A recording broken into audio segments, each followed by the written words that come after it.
माया बांधे डोंगरी तीर आबे मिलेला, करके बहाना गोरी मऊहा बिनेला। माया बांधे डोंगरी तीर आहू मिलेला, करके बहाना जोही मऊहा बिनेला। जोरे जोरे बैहा गोरी वो झूम ले वो कर्मा गीत माँ। माया बांधे डोंगरी तीर आहू मिलेला, करके बहाना जोही मऊहा बिनेला। हाँ माया बांधे डोंगरी तीर आबे मिलेला, करके बहाना गोरी मऊहा बिनेला।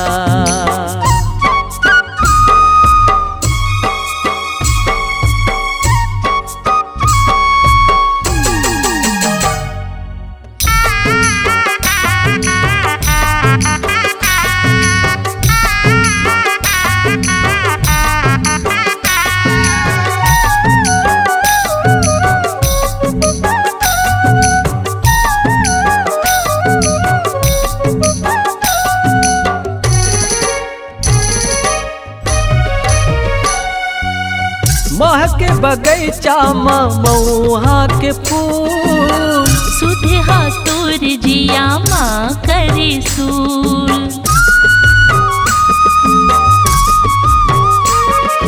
न ताला के कत को जन्म ले तोर मोर। क्रिया साथ नहीं छोड़ो संगीतो, क्रिया खवाल गोरी वो हाथ लेके संगी हाथ माँ। माया बांधे डोंगरी तीर आहू मिलेला, करके बहाना जोही मऊहा बिनेला। माया बांधे डोंगरी तीर आबे मिलेला, करके बहाना गोरी मऊहा बिनेला।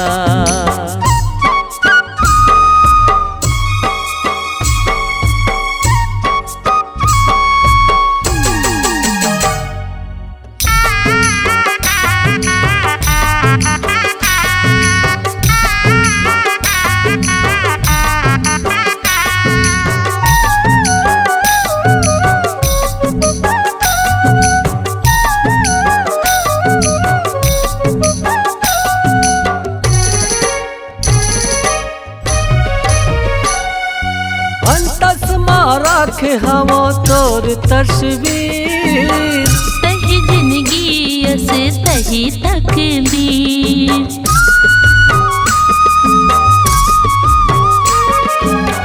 संग में रही वो दोनों सारी उम्र, माया ही संग मता काहे के डर।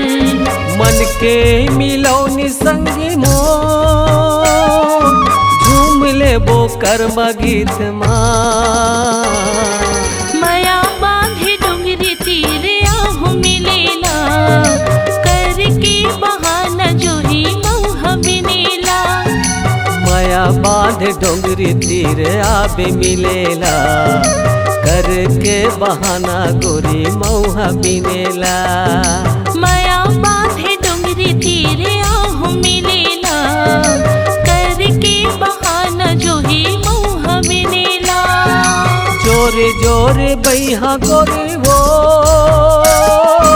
झूम ले वो कर्म गीत माँ।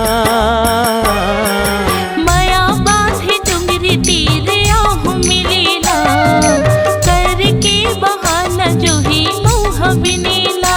हाँ माया बांधे डोंगरी तीर आबे मिलेला, करके बहाना गोरी मऊहा बिनेला। माया बांधे डोंगरी तीर आहू मिलेला, करके बहाना जोही मऊहा बिनेला। मल्टी ट्रैक डिजिटल रिकॉर्डिंग के लिए स्वर पाटन स्टूडियो, कुर्मी भवन के पास, खर्रा, पाटन दुर्ग, छत्तीसगढ़। Mobile number 6261339301।